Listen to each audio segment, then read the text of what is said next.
Welcome to The Explainer. Today, we're going to journey back to the 7th century. But we're not just looking at the rise of Islam, we're actually digging into the world it was born into. And what we'll find is a complex, connected, and surprisingly diverse place that might just reframe how you see this pivotal moment in history. Okay, so let's just dive right in by asking a question that challenges what a lot of us think we know. When you picture pre-Islamic Arabia, what's the first thing that comes to mind? For a lot of people, it's this vast, empty desert with a bunch of isolated, warring tribes. But what if that picture is missing, well, most of the story? Yeah, the stereotype is pretty simple. An isolated, totally pagan world. But the historical reality? It was completely different. We're talking about a global crossroads, a place with sophisticated cultures, and a landscape that was just buzzing with different religions. It was anything but isolated. So, how was it so connected? Well, first, let's look at the geopolitics. Far from being some forgotten backwater, the Arabian Peninsula was a key hotspot, caught right between the biggest players of the day. I mean, just look at this map. Arabia was literally sandwiched between two massive competing superpowers, the Byzantine Empire to the west and the Sasanian Empire to the east. With a location like that, there's just no way the region could be isolated. It was a buffer zone, a major trade route, and a frontier. And the consequences of that geography were huge. Being in that position meant there was a constant flow of different cultures, new ideas, and, of course, religions. From the east, you had the Sasanians bringing in faiths like Zoroastrianism. And from the west, the Byzantines were spreading their version of Christianity. And this brings us to a really crucial point. Because of all these influences and its own deep history, monotheism, the belief in one God, was not some revolutionary new idea in 7th century Arabia. Not at all. It was already an established and very competitive part of the landscape. And this chart just shows you how diverse it really was. Sure, indigenous polytheism was there, but it was just one piece of a much bigger, more complex puzzle. You had large, powerful communities of Jews, Christians, and Zoroastrian all living there, all competing in this really dynamic environment. And we're not talking about a few scattered groups here. Jewish communities had been in the peninsula since before the Roman era. In the super important city of Yathrib, which we now know as Medina, 3 of the most powerful ruling tribes were actually Jewish. And Christianity was making huge inroads too, with conversions happening all over the region. Now, this crowded religious world wasn't always peaceful. In the year 523, a huge event sent shockwaves across the region. The Jewish king of the Himyarite kingdom persecuted the Christian community in the city of Najran. It was a tragedy that became this famous story of martyrdom all across the Near East. And this is where it gets really fascinating.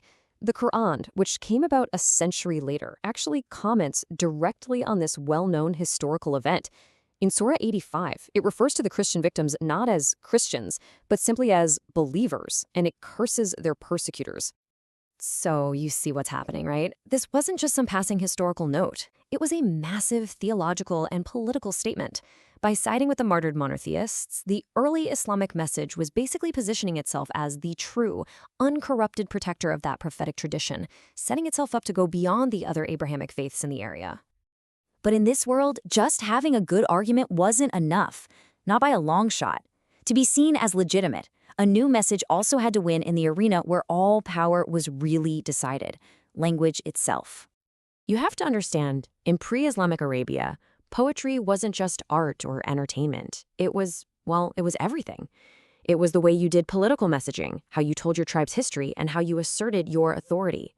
The most eloquent poets were the most powerful voices. Mastery of language literally was power. And that cultural context is precisely why the later Islamic doctrine of ijaz became so incredibly important. Ijaz is the belief that the Qur'an is inimitable, that its linguistic and rhetorical beauty is a flat-out miracle that no human being could ever hope to replicate. So you can see the logic playing out here. Step 1. In this culture, poetry is power. Step 2. To be legitimate, any new message has to win the poetry war. It has to be better than everything else. Step 3. The Qur'an's claim of linguistic perfection wasn't just a theological point, it was its direct claim to ultimate divine authority in a society that valued the power of the word above all else. Now, this sophisticated, well-informed world also explains a really unique feature of the Qur'an's style. It often speaks as if its audience already knows the whole backstory. There's a pretty strong consensus among historians that the text just wasn't written for complete beginners. It assumes what scholars call an intimate familiarity with all the major stories, the characters, and the big ideas from the biblical and wider Near Eastern traditions. A great way to think about it is this. The Quran doesn't really read like a novel where the author explains every little detail for a new reader. It's much more like a series of allusions, kind of like an inside joke that only makes sense if you already know the setup. It's referencing stories its listeners were already totally familiar with. For instance, when it mentions figures like Moses and Pharaoh or the ancient tribe of Thamud, it doesn't retell their entire life stories. It gives these short, powerful outlines, assuming that the audience can fill in all the blanks. And this strongly suggests that its first audience wasn't a group of pagans who were clueless about scripture, but people who were deeply immersed in these conversations already. So, all this brings us to our final big question. Understanding the rich, complex, and deeply interconnected world a text comes from isn't just extra detail. It changes everything. It reframes how we understand the text's message, its audience, and its entire purpose. It makes you ask, what other histories, what other contexts have we been missing?